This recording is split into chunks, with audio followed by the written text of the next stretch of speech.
There was a moment in the theater when I was watching Avengers Age of Ultron when I felt myself being almost moved.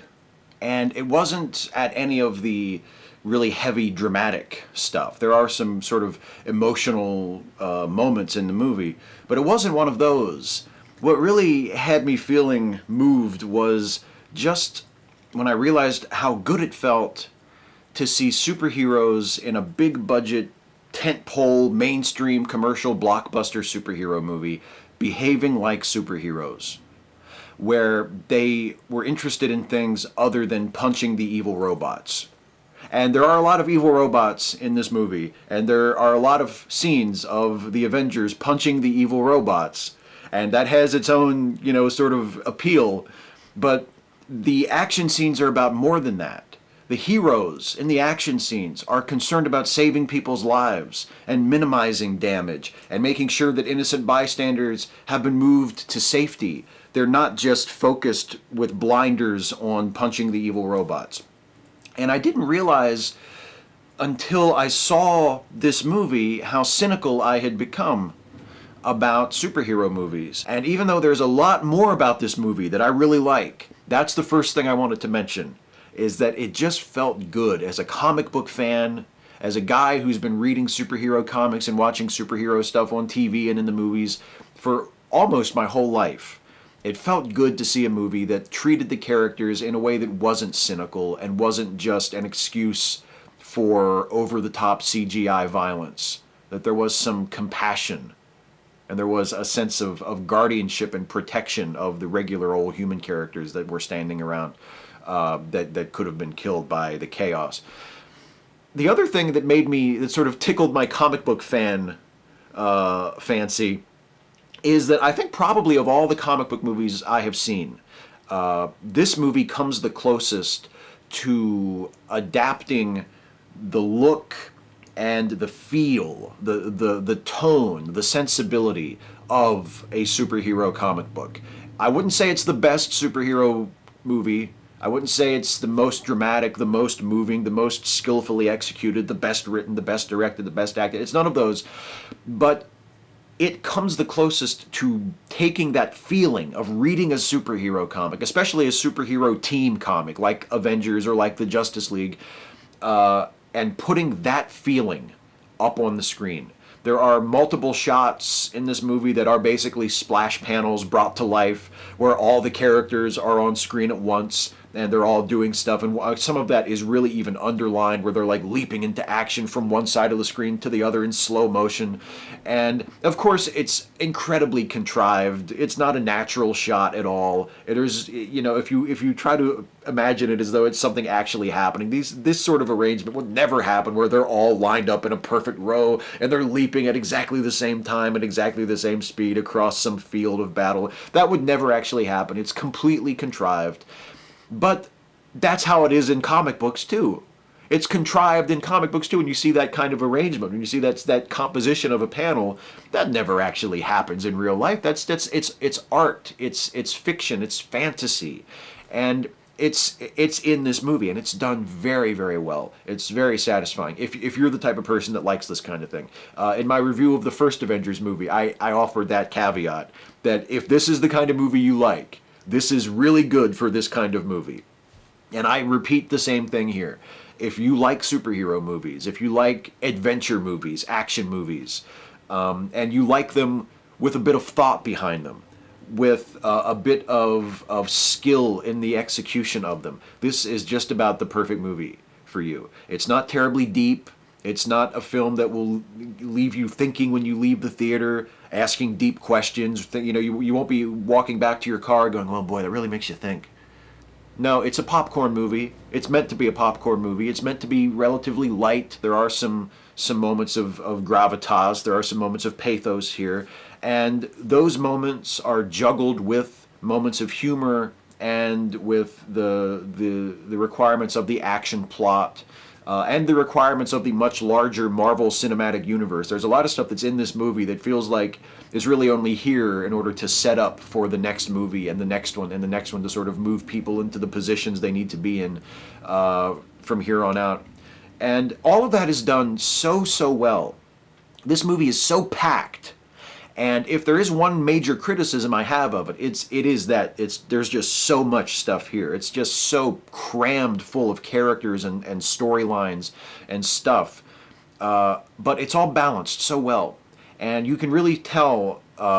You can feel the presence of Joss Whedon as the director and as the writer, because he really shows himself to be an incredibly skilled hand at both of those jobs. There are so many characters here, both characters that we have seen before in the last Avengers movie and in their various own standalone projects. You know, there's Iron Man and Captain America and Thor and the Hulk and Black Widow and Hawkeye, and we've seen them all before. But then there's also this new group of characters. There's the Scarlet Witch and Quicksilver, who we've never seen before, and there's the new villain Ultron, who we've never seen before. And these new people are worked into the world along with the people we're familiar with in a really, really wonderful balancing act.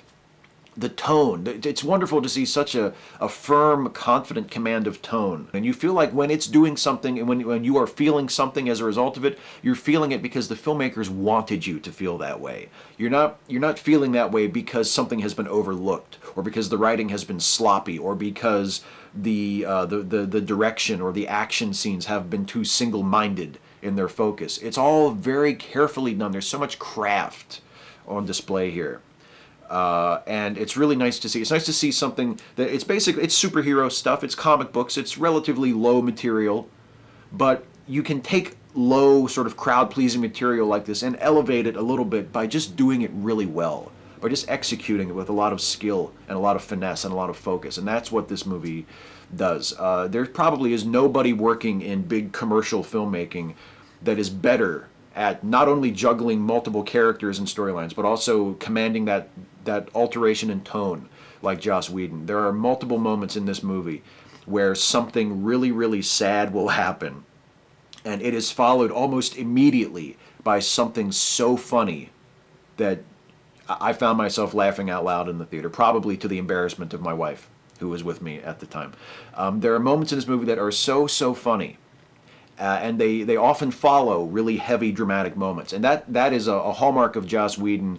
That is a sign that he is on the job, and it's something that he has done incredibly well since Buffy the Vampire Slayer was on TV, and he still is incredibly skilled at it.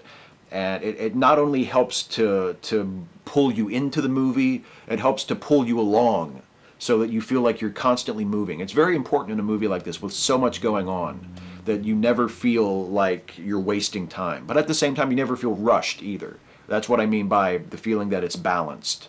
The performances, as you might expect, are terrific. I could go through the cast one by one and tell you how great they are, but everybody's great. The only other standout I want to mention is the vocal performance of James Spader as Ultron. He is just amazing.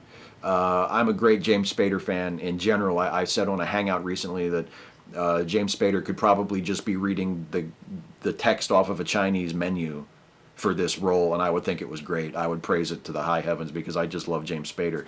But he is so good as Ultron. He gives him a sense of humanity, a sense of dimension. He's not just a one-dimensional villain who just wants to kill people. You get the impression that he's thoughtful, that even though he's wrong and he's really warped and he's doing all of these things that are going to result in chaos and destruction, that he honestly doesn't see it that way.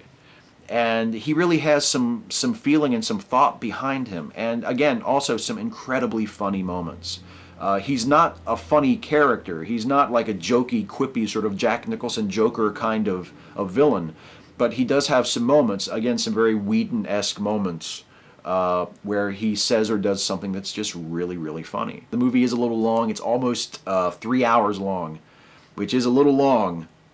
But while I was sitting there watching it, I didn't really feel it. I didn't really feel myself sort of going like this and thinking, "Oh Jesus, is this ever going to be over?" The action scenes didn't drag. They weren't tedious as these big CGI action scenes, these sort of Transformers, Michael Bay, Man of Steel, Zack Snyder style CGI fight scenes can tend to be. I find them tedious very quickly, but the action scenes in this movie were very well mounted, very interesting, very well presented, and I didn't feel like they were tedious at all. So to sum up, great movie, great comic book movie, great superhero movie.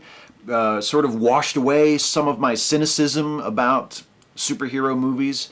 I have to tell you, even though I was mostly a DC guy when I was a kid, and I still consider myself mostly a DC guy, mostly a Superman, Batman type of guy, I am so grateful for these Marvel movies because with this Avengers movie and the last Avengers movie and Guardians of the Galaxy and Iron Man and Captain America, these Marvel movies demonstrate that Marvel Studios gets it.